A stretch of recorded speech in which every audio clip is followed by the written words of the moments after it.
Decades ago, gaming was far from being the field of endless possibilities which it is today. Most game mechanics we know and love were fresh and hadn't been innovated very far past their basic forms. Severe technological limitations also prevented game developers from realizing their most interesting ideas and innovations. But that didn't prevent developers from dreaming big or making this game where you go through the entire history of our species from fish to human.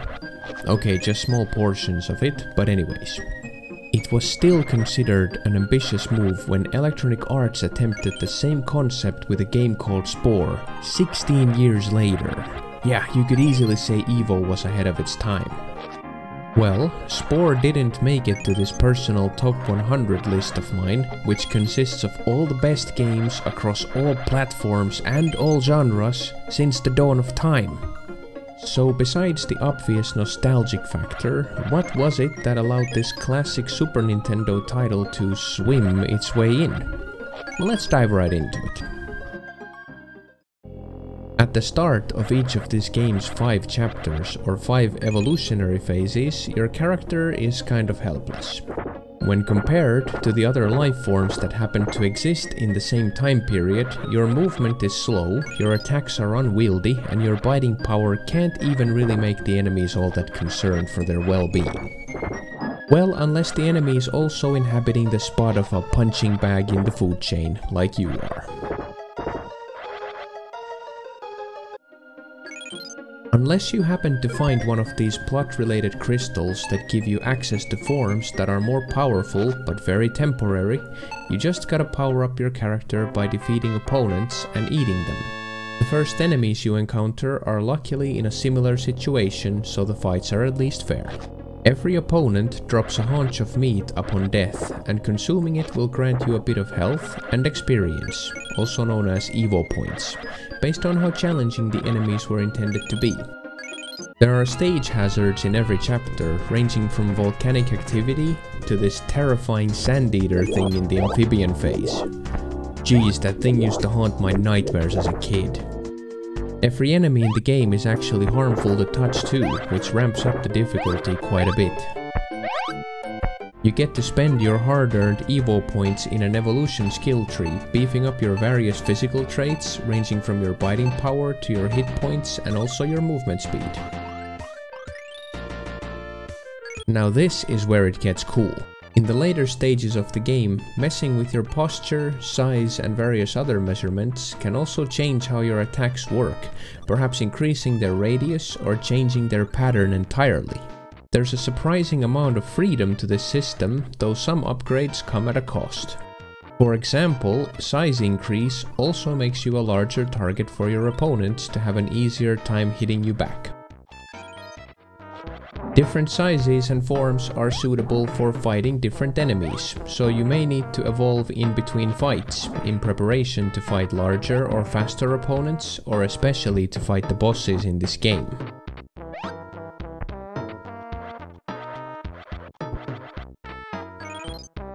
Considering this age of gaming, the difficulty level is pretty average. You will greatly benefit from reaction skills and pattern recognition, as well as the all-important skill of not losing your patience when you die for the 20th time on the same fight and have to load a checkpoint over and over again, skill. At least there's no permanent game over, you just lose half your Evo points on death. And Gaia, this celestial being representing the soul of our planet Earth, asks you not to tell her dad, the sun, that she had to resurrect your defeated ass. Better hope the sun was busy looking the other way, right? Infinite Continues at least gives you a chance to get the patterns down on each of the bosses, which can take quite a while to learn.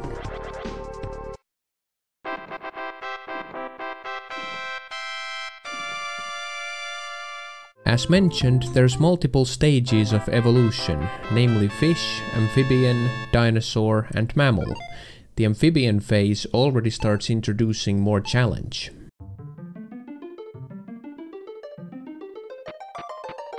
The playing field is now flat, so more planning is required to build effective attack patterns.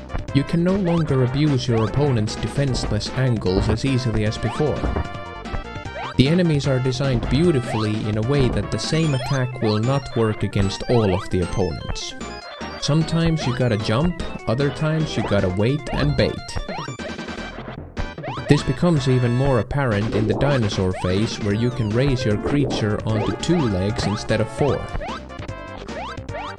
I find it fascinating just to test out all the different evolution combinations and try to find efficient strategies.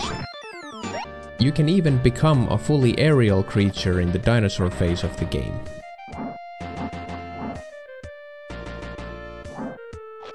Some of these boss fights can be pretty brutal. I remember it took me weeks to finish this game when I was playing it as a kid. My most frustrating memories revolve around the humanoid bosses in the last 2 chapters of the game, where you have already evolved into a mammal.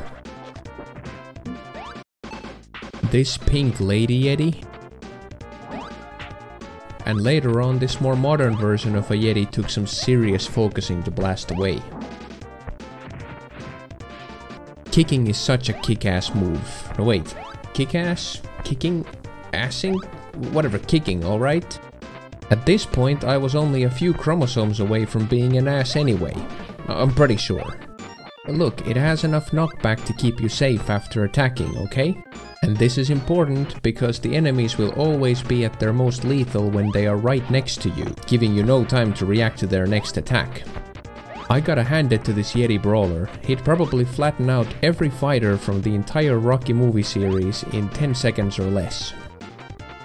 Luckily, I'm playing as this mismatched freak in nature that jumps 2.5 times its own height and kicks as hard as a point-blank pirate cannon blast.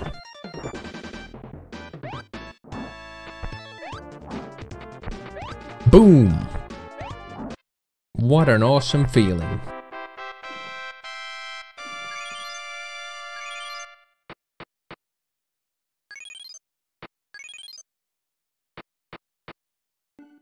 While I was making my notes for this game, I noticed a tendency for rambling and forgetting what I was even writing about. But I would count that among the positive aspects of the game. I get excited, it's why I love to play games, they make me enthusiastic. Whenever I consider whether a game should be on this top 100 list or not, it's an automatic disqualification if there's no enthusiasm involved when I reminisce about the game, even if it is a nostalgic and fond memory for me. As a quick summary, the fighting in this game is spot on with a difficulty that ramps up gradually as the game progresses.